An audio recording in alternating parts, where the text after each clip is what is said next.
같이 보실 하나님의 말씀은 누가복음 18장 31절 말씀부터 43절 말씀까지를 교독하는 방법으로 읽겠습니다. 누가복음 19장 31절로 43절 말씀을 교독하겠습니다. 예수께서 12제자를 데리시고 이르시되 보라, 우리가 예루살렘으로 올라가노니 선지자들을 통하여 기록된 모든 것이 인자에게 응하리라.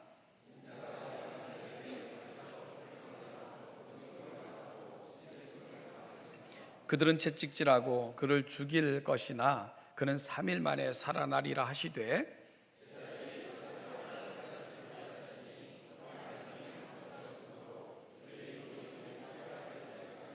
여리고에 가까이 가셨을 때에 한 맹인이 길가에 앉아 구걸하다가 그들이 나사렛 예수께서 지나가신다 하니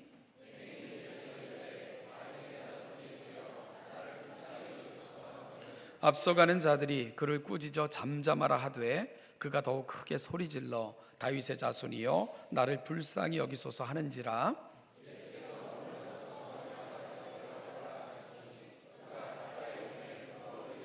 내게 무엇을 하여 주기를 원하느냐 이르되 주여 보기를 원하나이다. 같이 읽죠. 곧 보게 되어 하나님께 영광을 돌리며 예수를 따르니 백성이 다 이를 보고 하나님을 찬양하니라. 아멘. 우리 모두에게는 신앙인으로 성숙해지고 싶은 열망과 소망이 있습니다. 아마 주일 이 시간에 예배하기 위해 이 자리에 모이신 분들이시라면 아마 이런 열망과 소망이 없는 분은 없을 것입니다. 문제는 우리의 열망과는 다르게 신앙이 성숙함에 이르지 못하는 것이고요. 우리 신앙의 성장이 이루어지지 않는 것이 아마 문제일 것입니다. 열망과는 다르게 말이지요. 왜 그럴까? 오늘 그 문제를 함께 읽은 이 본문을 살펴가는 가운데 좀 다루어 보고자 합니다. 오늘 본문 31절부터 34절은 이제 예루살렘을 향하여 본격적으로 발걸음을 돌린 예수님께서 순환과 부활에 관해서 말씀하신 세 번째 예고가 기록되어져 있고요. 35절부터 43절에는 소경이 치유받은 이야기가 기록되어져 있습니다. 예수님께서 특별히 제자들을 따로 불러서 이런 말씀을 하셨습니다. 이제 우리가 예루살렘으로 올라갈 것이다. 이것은 이미 선지자들로 하여금 기록된 모든 것들이 인자에게 응하게 하기 위함이다. 인자가 이방인들에게 넘겨져 희롱을 당하고 능욕을 당하고 침뱉음을 당하겠으며 그들은 채찍질하고 그를 죽일 것이나 그는 3일 만에 살아나리라 하는 말씀을 제자들을 따로 세우고는 들려주셨습니다. 그런데 이 참으로 의아한 것은 이 말씀을 제자들은 전혀 깨닫지 못했다고 누가는 기록하고 있다는 점입니다. 이 본문의 말씀이 주어질 때면 제자들은 그 예수님으로부터 부르심을 받아 그분으로부터 가르침을 받고 그리고 그분이 행하시는 것들을 보고 그리고 동행했던 시간이 약 3년 정도가 지나갈 시점이거든요. 그런데도 제자들은 예수님께서 예루살렘으로 올라가시는 이유와 그리고 왜 올라가셔야 되는지를 설명하셨지만 전혀 이해하지 못하고 있었다고 누가는 기록하고 있다는 점입니다. 이와 같은 것들이 사실은 저도 여러분들도 이해가 되지 않을 것입니다.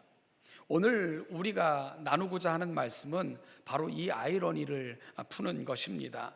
왜 제자들은 이러한 예수님의 말씀을 이해함에 이르지 못했고요, 소경의 눈을 뜨는 이야기를 통해서는 누가는 어떤 메시지를 전달하고 있는가, 이 두 가지 사건을 함께 엮어 풀어가는 가운데 이 답을 찾아가기를 소망합니다. 그럼 먼저 왜 제자들은 본문의 표현대로 이것을 하나도 깨닫지 못하였다고 기록하고 있듯이 전혀 예수님의 말씀을 이해하지 못했던 것일까요?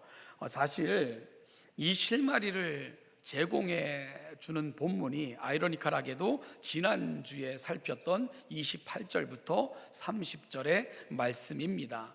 여러분, 이 본문에는 한 관리가 어떻게 영생을 얻을 수 있는가를 질문했고, 예수님은 그 관리가 율법의 조항들을 잘 지켰다는 것을 확인하여 칭찬하시고는 한 가지를 더 요청하셨습니다. 그것이 뭡니까? 내게 있는 것을 다 팔아서 가난한 자들에게 나누어 주고 그리고 와서 나를 따르라 하는 말씀이셨습니다. 그러자 이 요청을 받은 관리는 실망하여 예수님을 떠나갔고요. 그 떠나가는 장면을 보시면서 예수님은 모여있는 사람들에게 이런 말씀을 하셨습니다. 부자가 천국에 들어가는 것이 얼마나 어려운지 낙타가 바늘기로 들어가는 것보다 어려우니라, 이런 말씀을 하셨어요. 그러자 그 주변에 있던 사람들이 수근수근거리면서 아니 그렇다면 누가 구원을 얻을 수 있겠는가 하는 수근거림이 일어나게 됐던 것이지요. 그런데요, 이 말씀을 듣고는 의기양양했던 한 사람이 있습니다. 바로 베드로였습니다. 베드로가 주님께 자신 있게 이렇게 말씀드렸습니다. 보옵소서, 우리가 우리의 것을 다 버리고 주를 따랐나이다. 그러자 예수님은 베드로의 이 고백을 들으시고는 이렇게 칭찬하셨습니다. 내가 진실로 너에게 이르노니 하나님의 나라를 위하여 집이나 아내나 형제나 부모나 자녀를 버린 자는 현세의 여러 배를 받고 내세의 영생을 받지 못할 자가 없느니라, 이렇게 말씀을 하셨습니다. 우리는 이 부분을 우선순위에 대한 문제로 풀었고요. 여러분, 이 모든 것을 다 팔아 나를 따르라, 가난한 자들에게 나눠주고, 그러자 관리는 실망하며 떠나갔거든요. 물론 누가복음은 실망하여 떠나는 것까지는 기록하지 않고 있지만 다른 복음서를 참조하면 실망한 빛을 띠고 관리는 예수님을 떠나간 것으로 되어 있습니다. 그런데 여러분, 누가 의기양양했다고요? 베드로가 의기양양한 거예요. 그리고는 예수님께 말씀드리기를 우리는 이미 다 버리고 주를 따랐습니다, 이렇게 고백하고 있는 거죠. 여러분, 베드로의 귀에 쏙쏙 들어왔던 말씀은 뭐냐 하면은 바로 모든 것을 버린 자는 현세에서도 배나 축복을 받고 영생을 받지 못할 자가 없다, 이 말씀이 귀에 콱 박혔던 것이지요. 특별히 현세에서도 여러 배를 받는다는 말씀은 특히나 그들의 귀를 쫑긋하게 만들어 주었을 것 같습니다. 그러니 여러분, 지금 제자들의 마음을 사로잡고 있는 것이 뭡니까? 주님이 과연 무엇을 주실까 쪽에 그들의 관심이 집중되어져 있는 거예요. 지금 예루살렘에 올라가시는 이유를 제자들은 잘못 이해하고 있다 말씀을 드렸잖아요. 왕관을 받으러 올라가시는 것으로 생각을 했죠. 그렇다면 주를 위해 모든 것을 버리고 따른 자에게는 현세에서도 배나 복이 주어질 것이다 하는 말씀을 제자들은 가슴을 담고요, 가슴이 콩탕콩탕 뛰기 시작을 한 겁니다. 야, 이제 고생 끝, 행복 시작인가 보다 하는 기대에 가득 차 있는 거죠. 그런 제자들에게 내가 올라가는 이유가 바로 인자에 대해서 예언했던 말씀을 통해 가지고 장차 되어질 일들을 이야기할 때 그것은 자기들의 이야기가 아니고 그 주님의 이야기가 아니라고 생각하고 있는 것이 오늘 본문에서 만나고 있는 제자들의 모습인 것입니다. 그래서 정말 예수님이 말씀하시고자 하는 그 복음에 대해서도, 그리고 예수님은 왜 예루살렘에 올라가시는지도, 그리고 예수님은 왜 자신들을 불러서 오늘날까지 훈련시키셨는지, 그와 같은 것들은 제자들의 가슴에서는 멀리 밀려나 버렸던 것입니다. 여러분, 이것이 제자들의 문제였습니다. 그리고 어찌 보면 또한 우리들의 문제이기도 하겠지요. 아니, 어찌 보면요, 에덴 동산 이후로 모든 인류들이 늘 직면했던 문제이기도 합니다. 그게 뭡니까? 모든 것을 자기 생각과 원하는 대로만 듣고 판단하고 결정하고 행한다는 것입니다. 신앙생활도 우리가 그렇게 하기가 너무 쉽다는 것이지요. 여러분, 여기서 잠깐 우리가 매주 하는 작업을 좀 하고 좀 지나갔으면 좋겠습니다. 우리가 말씀을 나눌 때마다 확인하는 것. 여러분 지난 한 주 어떻게 사셨습니까? 우리가 하나님의 자녀들이 사실 어찌 보면 가장 귀한 시간 아니겠어요? 그런데 이 가장 귀한 시간을, 한 주를 시작하는 첫 시간을 우리가 함께 모여 예배로 시작한다는 거, 이게 우리의 인생에 있어서 얼마나 중요하면 한 주의 첫 시간을 예배로 하나님 앞에 올려드리고 시작을 할까. 그러니 이 예배의 자리가 너무나도 소중한 것 아니겠습니까? 그리고 종교개혁자들은 이 예배의 시간에서도 이 하나님의 말씀을 나누는 시간의 소중함을 거듭거듭 강조를 했습니다. 그 이유는 우리가 하나님의 자녀로서 마땅히 그분의 말씀을 듣고 그분의 말씀을 가슴에 담고 그 말씀이 우리 삶의 표대가 되어야 하기 때문입니다. 그래서 개혁주의는 솔라 스크립투라, 오직 하나님의 말씀을 표대 삼아 그 하나님의 말씀의 가치를 붙들고 하나님의 말씀이 원하시는 대로 걸어가는 사람들, 이들이 바로 종교개혁자들의 후예 개혁주의라고 그렇게 일컬었던 것입니다. 여러분, 그렇다면 지난 한 주 예배하고 돌아간 여러분의 삶의 자리는 어떠셨어요? 하나님의 말씀이 영향을 미치는 삶의 자리셨습니까? 말하고 행동하고 뭔가를 결정할 때 하나님의 말씀을 다시 한번 확인하고 하나님의 마음이 무엇인가를 다시 한번 붙잡고 내가 이렇게 살아가는 것이 하나님을 기쁘시게 하는 것인가, 더불어 살아가는 사람들을 내 몸과 같이 사랑하는 것인가 하는 것에 대한 가치를 접목시키면서 그렇게 살려고 노력하셨죠. 여러분, 그것이 한 주 예배를 시작하는 우리들의 고백이어야 될 것이고 의미일 것입니다.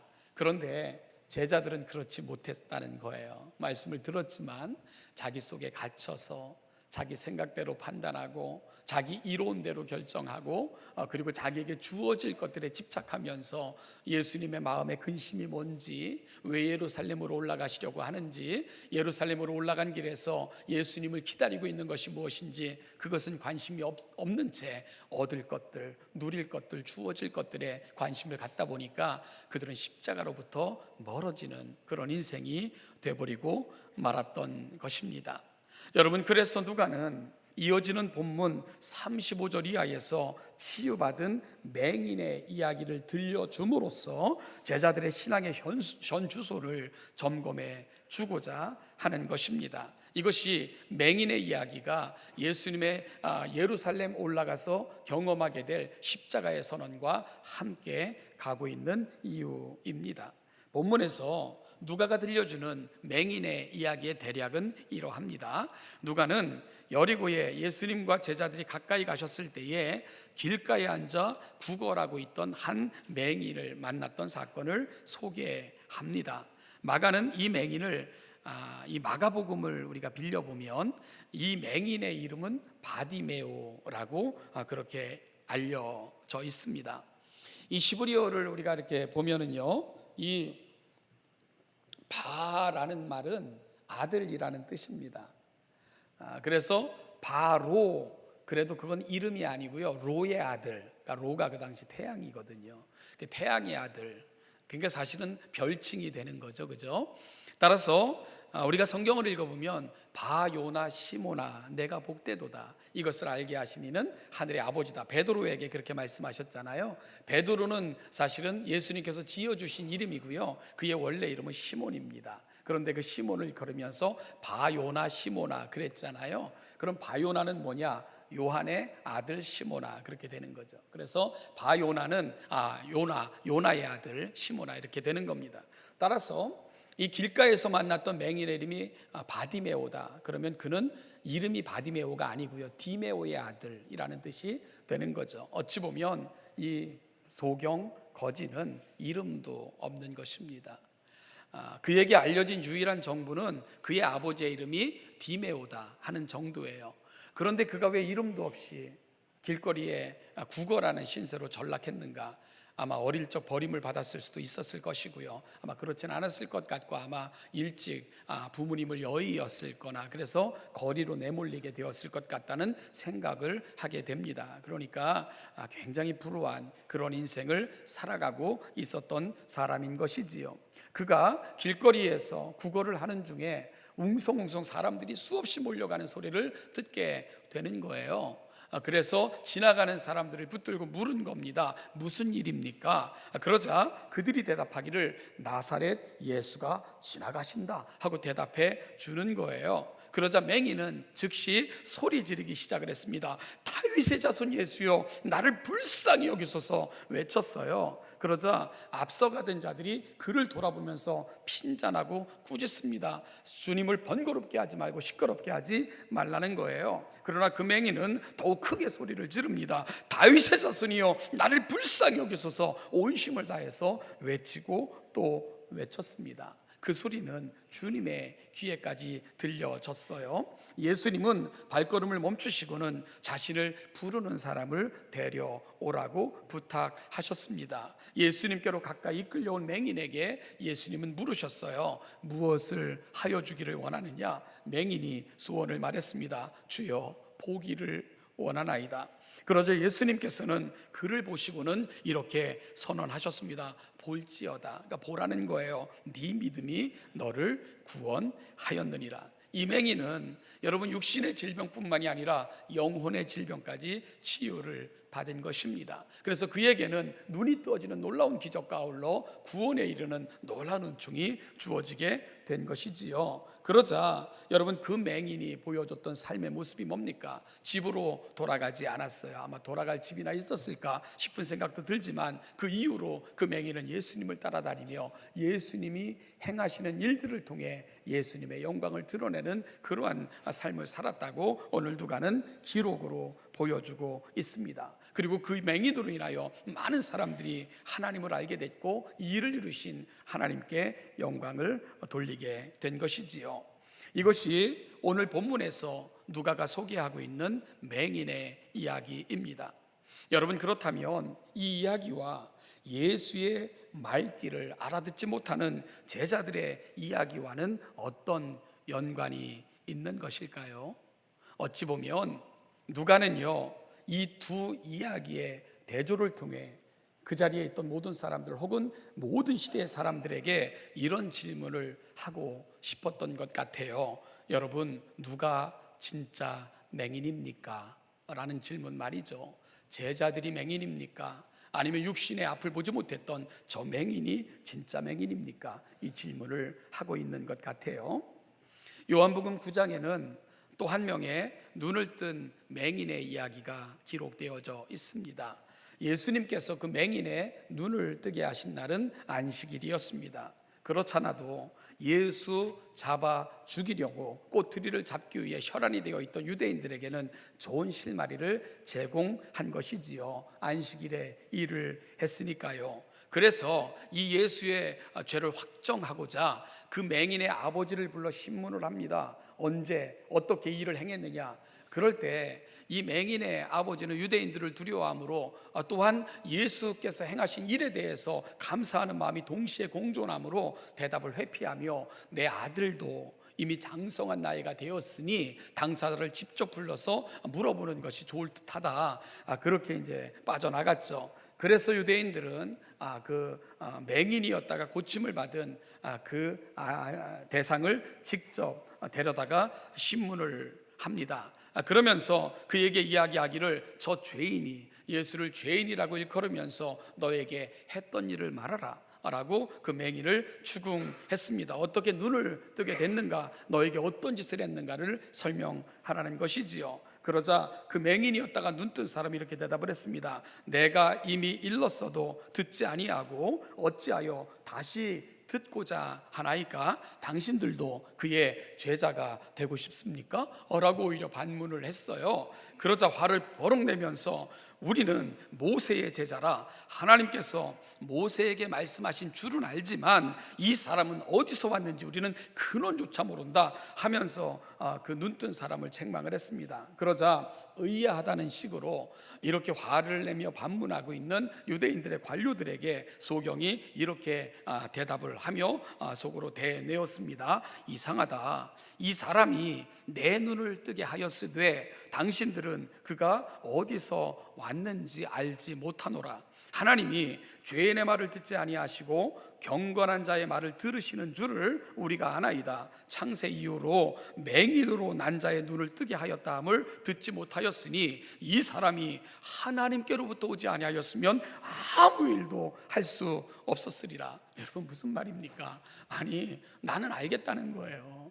그분이 하나님께로부터 왔다는 것, 그분이 경건한 분이라는 것, 하나님으로부터 보내심을 받은 자라는 것 나도 알겠는데, 이제 갓 눈뜬 나도 알겠는데, 평생 눈뜨면서 그분이 하셨던, 그분이 행하신 것을 본 당신들은 어찌 모르느냐. 그 질문을 눈뜬 맹인이 자기를 불러 신문하는 사람들에게 하고 있는 거예요. 아니, 어떻게 모를 수 있냐는 거죠. 이제 눈뜬 나도 알겠는데 당신들은 어떻게 몰라요? 하고 반문하고 있는 것입니다. 의아스러움을 표현하고 있는 거예요. 여러분, 어찌 보면 누가가 하고 싶은 이야기가 이거예요. 소경으로 태어나 이름도 없이 길가에서 구걸하며 온 삶을 보냈던 소경, 그는 단지 예수님에 대해서도 풍문으로만 들었을 뿐입니다. 단 한 번도 만나본 적도 없어요. 그럼에도 불구하고 그분이 지나가신다는 사실을 알았을 때 그는 다윗의 자손 예수여 그분을 부르면서 자신을 불쌍히 여겨 달라고 요청을 했습니다. 여러분, 다윗의 자손 예수여, 그 고백이 뭔 줄 아세요? 메시아라는 고백이에요. 약속대로 오신 우리의 메시아요 라고 길을 걸어가시는 예수님을 부르고 있는 것입니다. 그 맹인은 그분이 메시아이시며 유일한 소망이신 것을 분명히 알았습니다. 그래서 여러분, 그 예수님을 향해서 자신을 그냥 지나치지 마시고 나를 만나달라고 그분께 전 삶을 호소하며 그렇게 예수님의 이름을 부르고 있었던 것입니다. 그런데요, 무려 3년이나 예수를 쫓아다니며 보고 듣고 배운 제자들, 그들은 이 사실을 전혀 모르고 있는 거예요. 그러니 이 맹인의 기록을 통해서 누가가 하고 싶은 질문이 뭡니까? 왜 당신들은 모르십니까? 이제 간 눈뜬 맹인도 아는 사실을 어찌 당신들은 모르세요? 하고 책망하고 있는 것이 오늘 본문이 가고 있는 자리일지도 모릅니다. 세상에는 여러 종류의 소경이 있습니다. 신체적인 결함 때문에 앞을 보지 못하는 사람들, 우리는 그들을 시각장애인이라고 부르지요. 태생적으로 혹은 사고로 인하여 육신의 눈이 감겨진 분들을 이렇게 부르는 것입니다. 그런데 또 다른 경우의 소경도 있어요. 지식의 결핍 상태로 인하여 앞을 보지 못하거나 아니면 자신이 갖고 있는 알량한 지식에 갇혀서 봐야 될 것을 못 보는 분들도 있어요. 그들도 역시 또 다른 소경입니다. 무지로 인하여 소경이 된 경우도 있는 거죠. 여러분, 이 소경이 더 위험해요. 왜냐하면 자기 속에 갇힐 확률이 너무나도 농후하기 때문입니다. 그러면 자기 외에는 다른 것들은 결코 볼 수가 없어요. 어찌 보면 그런 사람들은 자기 자신도 제대로 보지 못합니다. 갇히는 거예요. 그것이 또 다른 장애가 되는 것입니다. 또 한 가지 유형의 소경이 있어요. 바로 영적인 눈이 감겨진 경우의 소경입니다. 영적으로 앞을 보지 못하는 사람들의 경우를 일컫는 거예요. 여러분, 영적인 무지는 사실 우리가 생각하는 것보다 심각성이 훨씬 더합니다. 이것은 단순히 종교를 갖고 안 갖고 어떤 종교를 갖느냐의 문제가 결코 아닙니다. 여러분, 누가 우리 인생의 주인이며 무엇이 우리 삶의 가치인가에 대한 결정이기 때문인 거예요. 따라서 오늘 우리가 하나님을 향한 정확한 신앙을 고백하며 그 신앙이 우리 삶의 푯대가 되는 것은 우리 전 삶의 내용이 어떻게 바뀌는 것과 매우 중대한 그런 어떤 상황으로 연결되기 때문에 우리가 영적인 소경이 되지 않는 것은 그 어떤 것보다 중요하다는 것입니다. 여러분, 그 부분은 다음 주에 우리가 만나게 될 삭개오라는 인물을 통해서 확인하게 될 것입니다. 우리가 하나님을 제대로 만났을 때, 그분을 바로 바라볼 때 우리 영적인 소경이 우리에게서 해결될 때 얼마나 놀라운 일들이 우리 삶에 일어날 수 있는가, 바로 삭개오의 이야기를 통해서 우리가 확인받을 수 있을 것입니다. 신앙은 혁명과도 같은 놀라운 변화를 우리 가운데 수반합니다. 여러분은 우리가 사용하는 찬송가, 요즘은 그 예전만큼 찬송을 부르는 기회도 횟수도 많이 줄었죠. 우리 청년들 같은 경우에는 아마 이 본예배 나오지 않으면 아마 찬송가 아마 부르지도 않을 것 같아요. 다 이렇게 복음성가를 많이 부르기 때문에. 그런데 이 찬송가를 잘 이렇게 묵상하고 있으면 정말 은혜가 되는 경우가 굉장히 많습니다. 제가 한 가지 질문할까요? 우리가 쓰는 찬송가, 이 찬송에 가장 많은 찬송시를 지은 사람이 누군 줄 아세요? 그러니까 누구의 찬송시가 지금 우리가 쓰고 있는 찬송가에 가장 많이 들어있는가 질문입니다. 누군 줄 아세요? 제가 힌트를 드릴까요? 그분의 대표적인 곡이 무려 21곡이 지금 우리 찬송가에 그분의 찬송시가 들어있는데요. 대표적인 게 나의 갈 길 다 가도록 예수 인도하시니, 나의 영원하신 기업 생명보다 귀하다, 인애하신 구세주여 내 말 들으사, 십자가로 가까이 나를 이끄시고 예수께로 가면 나는 기뻐요, 주의 음성을 내가 들으니 사랑한단 말일세, 뭐 이런 거예요. 누구인 줄 아세요? 힌트는 소경입니다. 바로 페니 크로스비 여사, 많이 들어보셨죠? 그죠? 아마 예화로 이분만큼 많이 회자되는 분도 없을 거예요. 크로스비 여사. 여러분, 그분은 생후 6개월 만에 시력을 잃은 분이에요. 일평생 맹인으로 살았던, 인간적으로 보면 참 어려운 인생을 산 것이지요. 그러나 감사한 것은 그녀 주변에는 좋은 신앙인들이 있었다는 거예요. 그래서 너의 육신의 장애는 장애가 아니란다 알려주고, 그리고 어릴 적부터 하나님의 말씀을 들려주고 읽어주고, 그렇게 하나님의 사람으로 성장할 수 있도록 도와줬던 할머니, 그리고 좋은 스승들이 그녀의 곁에는 있었습니다. 그래서 그녀는요, 무려 그 1000여 편의 찬송시를 지게 되는데, 찬송시의 여왕으로 그렇게 불려지게 됐는데, 그녀에 대해서 어떤 작가는 이렇게 평가를 했습니다. 페니 크루스비는 한 시대 미국에서 가장 위대한 사람으로 간주되었습니다.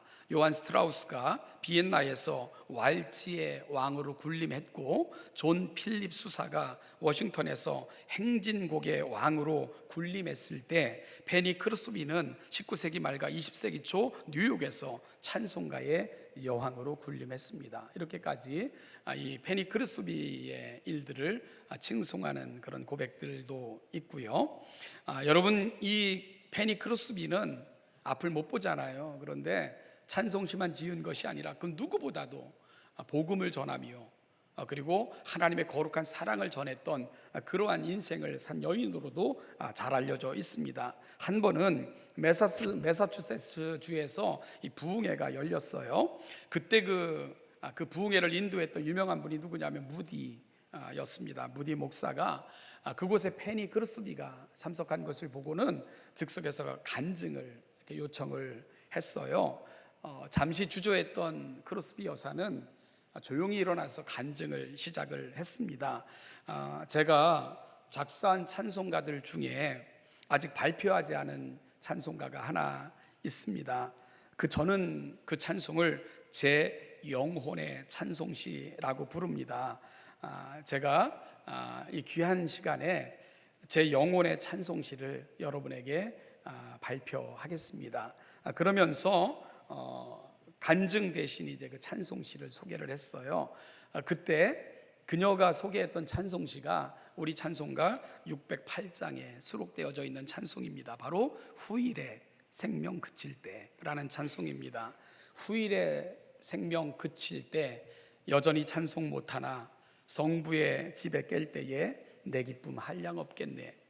후일에 장막 같은 몸 무너질 때는 모르나 정령이 내가 알기는 주 예비하신 집 있네. 후일에 석양 가까워 서산에 해가 질 때에 주께서 쉬라 하실 때 영원한 안식 없겠네. 그날을 늘 기다리고 내 등불 밝게 켰다가 주께서 문을 여실 때 이 영혼 들어가겠네. 내 주 예수 배울 때 그 은혜 찬송하겠네. 내 주 예수 배울 때 그 은혜 찬송하겠네. 그런 시입니다.